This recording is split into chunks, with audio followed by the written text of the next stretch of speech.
Avant, allons-y prendre part au conseil interministériel qui a eu lieu cet après-midi. 16 projets de tests législatifs et réglementaires ont été examinés par les membres du gouvernement de la transition. Cette troisième réunion de l'année 2025 a donné l'occasion à Raymond Ndongsima d'appeler les membres de son équipe à descendre régulièrement sur le terrain. Patrick Simangoy, Rodrigue Simangoy, Gérald Ifunji.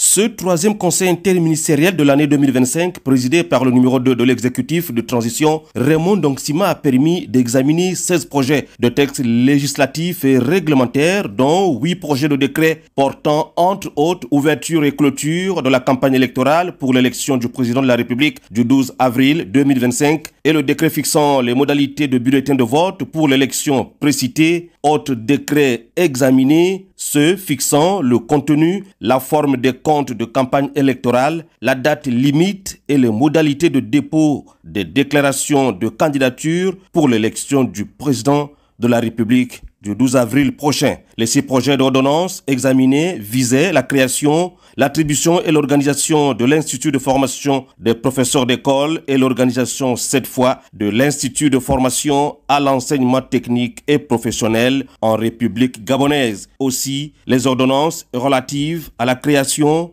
et l'organisation du Fonds autonome national d'entretien et d'investissement routier, approbation des statuts révisés de l'Agence nationale de l'aviation civile et création de la société d'État dénommée Société de financement et de gestion des infrastructures minières et logistiques du Gabon, en abrégé SOFIGIM, la création de l'Université numérique du Gabon, de l'Université des sciences de l'éducation et de l'Agence gabonaise de développement de l'économie verte ont-elles été épluchées par le gouvernement Ndongsima III. Le projet de loi sur la table du Conseil interministériel ce jeudi 6 février portait programmation militaire pour la période 2024-2028 conformément aux hautes directives du président de la transition chef de l'État, le général de brigade Brice Clotaire Oligui Nguema. Une communication a été enregistrée par le Conseil, c'est celle relative à la modification du calendrier de l'année scolaire 2024-2025.